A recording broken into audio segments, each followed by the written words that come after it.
السلام عليكم ورحمة الله وبركاته. ازيكم عاملين ايه؟ يا رب تكونوا بخير. وحشتوني جدا من الفيديو اللي فات. هنقدم مع بعض النهاردة زي ما انتوا شايفين كده أكلة بسيطة وسهلة. زهقنا بقى من اللحمة والفراخ مع بعض النهاردة أكلة مختلفة شوية. نعمل مع بعض زي ما انتوا شايفين مسقعة وبطاطس بوريه. مكونات المسقعة الأول معانا هنا بتنجان مقلي وفلفل ومعلقتين توم كبار مهروسين، وطبعا عصير طماطم. ان البتنجان بتاعنا عشان ما يشربش زيت معانا، انا حطيت فيه ملح شوية ملح قبل ما اقليه بحبة حلوين كده بنص ساعة او اكتر زي ما انت حابة. بينزل المية بتاعته ما بيشربش الزيت. معانا هنا زيت سخن. حطينا معاه الثوم زي ما انتوا شايفين كده، بنقلبه لغاية ما ياخد لون ذهبي كده شوية، وبعد كده بنزل عليه بالمكونات بتاعتي. يا ريت لو كنت وصلت معايا للحظة دي تدعميني بلايك وشير وسبسكرايب وتفعيل الجرس عشان يوصل لكم كل جديد. انا بقالي كتير ما نزلتش معاكم فيديوهات، بس الفترة اللي فاتت دي كانت صعبة عليا شوية فما عرفتش انزل معاكم. زي ما انتوا شايفين كده خدت اللون الذهبي اللي احنا عايزينه، مش عايزين اغمق من كده. بعد كده هننزل عليها بالعصير الطماطم تاخد غلوة.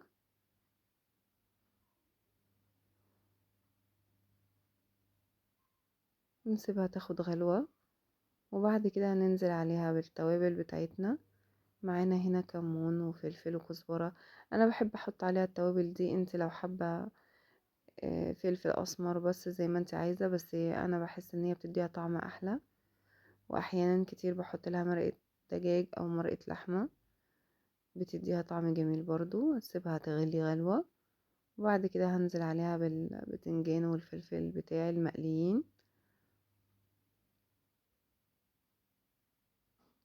تكمل بقية سوى الطماطم والمسقعة فيها البتنجان والفلفل، بحيث ان هي البتنجان يشرب من صوص الطماطم.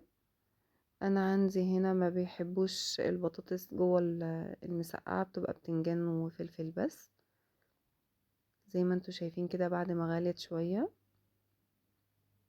هحط لها مرقة دجاج. زي ما قلت لكم انا بحب احط لها مرقة دجاج، بس دي مرقة لحمة تديها طعم جميل قوي. يا ريتكم تجربوها وتقولوا رأيكم ايه. وبسيبها برضو تاخد غلوة.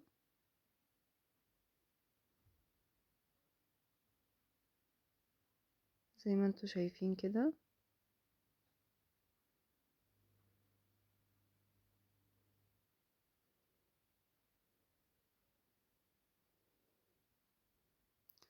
كده خلاص انا الصلصة اتسبكت والمسقعة استوت. معانا هنا بطاطس مسلوقة متقشرة. البطاطس انا بغسلها كويس جدا، واحيانا كتير بقشرها واحيانا بسيبها بقشرها بسلقها. بعد ما بسلقها زي ما انتوا شايفين بهرسها كويس جدا. بس طبعا بسلقها كويس عشان تتهرس معايا حلو. ومعايا هنا كوباية لبن، اخدت ربعها بس الاول. زي ما انتوا شايفين كده بقلبها كويس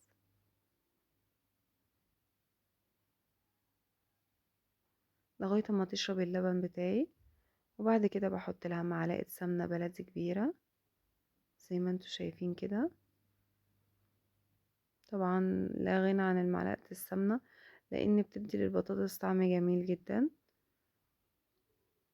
ومعلقة فلفل اسمر صغيرة، وملح طبعا. البطاطس البوريه الفلفل الاسمر لما بيبقى فيها كتير بتديها طعم حلو قوي. نقلبها كويس، ولو حسينا ان هي احتاجت لبن معانا بنزودها لبن. لقيناها تمام خلاص بنسيبها. انا كده اخدت معايا نص كوباية اللبن. هنا معايا الصينية البايركس، بحط عليها برضو معلقة سمنة بلدي. انت لو حابة تقللي في السمنة بتقلليها، بدل ما هي تبقى معلقة ممكن تخليها نص. ووزعها كويس، وبعد كده بحط عليها رق بطاطس، وعندي لحمة مفرومة متعصجة. طبعا احنا عارفين بنعصج اللحمة ازاي، بنقطع بصلاية نحطها في معلقة سمنة، وبعد كده بنحط عليها اللحمة المفرومة، وبنقطع عليها طماطمية في الآخر بعد اللحمة بتستوي، وبنسيبها لغاية ما تتعصج، بتبقى متعصجة معايا وجاهزة. زي ما انتوا شايفين كده البطاطس ناعمة، نزلت معايا بسهولة. هنفردها كويس بحيث ان هي تبقى كلها متساوية.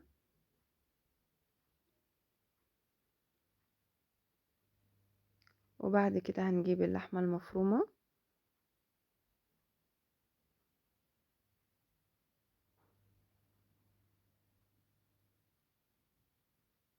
هنوزعها كويس زي ما انتوا شايفين، بحيث ان ما تبقاش حتة عالية وحتة، لا لازم كلها تبقى متساوية. ومعانا هنا اللحمة المفرومة زي ما انتوا شايفينها اهي، حط عليها طماطمية بعد ما استوت بشوية، بتديها طعم جميل جدا. وطبعا التوابل فلفل اسمر ملح كمون كزبرة، بتبقى طعم اللحمة جميلة جدا. زي ما انتوا شايفين عصجناها زي ما انا ما قلتلكوا. وفي ناس بتعصجها من غير سمنة خالص، بتدي تشويحة للحمة الأول وبعد كده تنزل عليها بالبصل. دي برضو بتبقى راحة على حسب ما انت حباها. هتوزعي اللحمة كويس جدا برضو، بحيث ان هي ايه تبقى في كل حتة موجودة فيها اللحمة، متبقاش حتت وحتت. وبعد ما بتوزعيها كويس جدا زي ما انتوا شايفين كده، بننزل عليها بالطبقة التانية بتاعة البطاطس.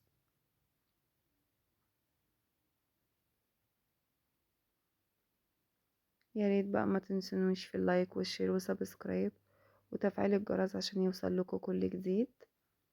زي ما انتوا شايفين هنا البطاطس انا بوزعها حتت حتت، علشان مش هينفع احطها مرة واحدة، لما اجي افردها مش هتتفرد معايا وهتلاقيها بتطلع باللحمة.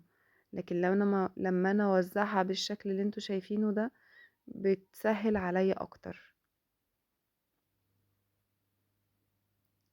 زي ما انتوا شايفين كده بحاول املى الفراغات بحتت كبيرة، بحيث ان انا اعرف اوزعها كويس.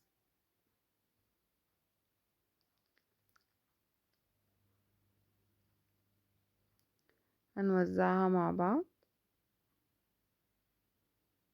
انا طبعا بحاول اخد كل اللي في الحلة، ما سيبش حاجة. زي ما انتوا شايفين كده معايا، هنوزعها مع بعض كويس بالراحة جدا، عشان ما البطاطس طبعا ناعمة جدا هتطلع معايا باللحمة، وهتبقى اللحمة في الوش من فوق مش هتبقى حلوة. زي ما انتوا شايفين كده بالراحة خالص، نوزعها بالراحة.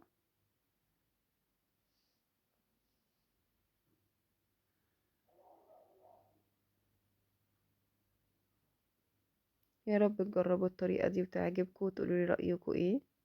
احنا زهقنا بقى من الفراخ واللحمة والاكل اللي احنا بنعمله على طول دوت. المرة دي قلنا نعمل أكلة مختلفة شوية جميلة وتفتح نفسك على الأكل.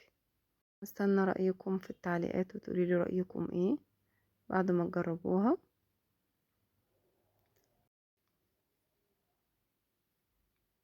هنوزعها كويس وبعد كده هنجيب معانا بيضة، نحط عليها شوية فلفل اسمر وملح، ونحطها على وش البطاطس البوريه، بتدي لون وطعم جميل جدا.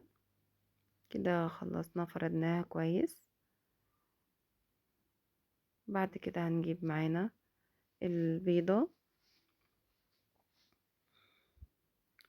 زي ما انتوا شايفين كده معايا، فيها فلفل اسمر وملح. هنوزعها كويس بالمعلقة برضو، بحيث ان هي كل حتة في الصينية نفسها تبقى واخدة معانا بيض، علشان خاطر تاخد لون وطعم، برضو بتديها طعم جميل جدا.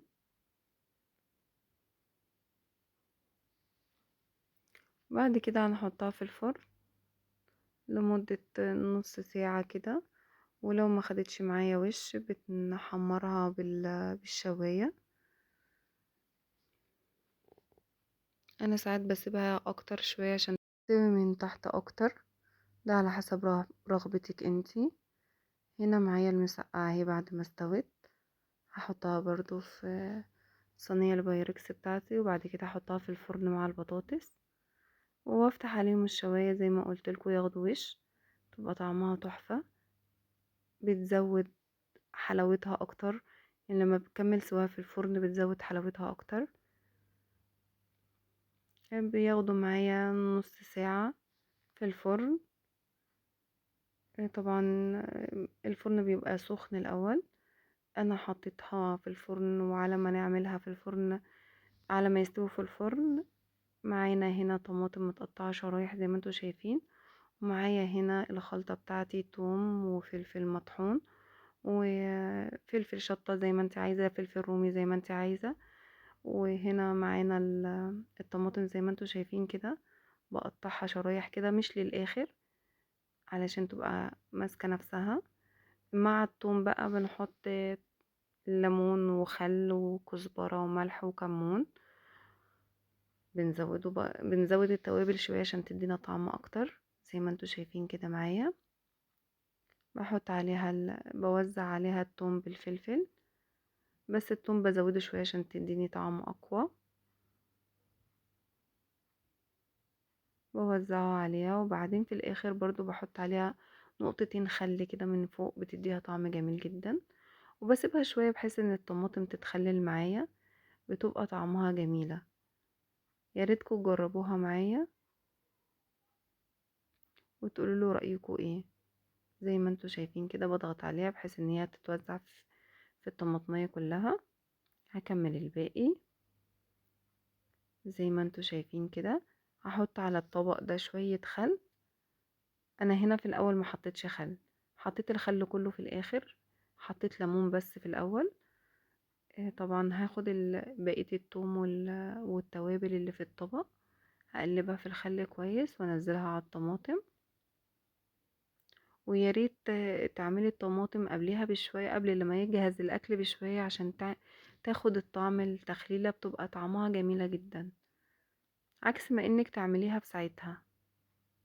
وكده الاكل معايا بعد ما طلع من الفرن زي ما انتوا شايفين تحفة وطعمه تحفة. يا ريتكم تجربوه وتقولوا لي رأيكم ايه. يا رب أكلة النهاردة تكون عجبتكم وتجربوها بألف هنا وشفا. والسلام عليكم ورحمة الله وبركاته.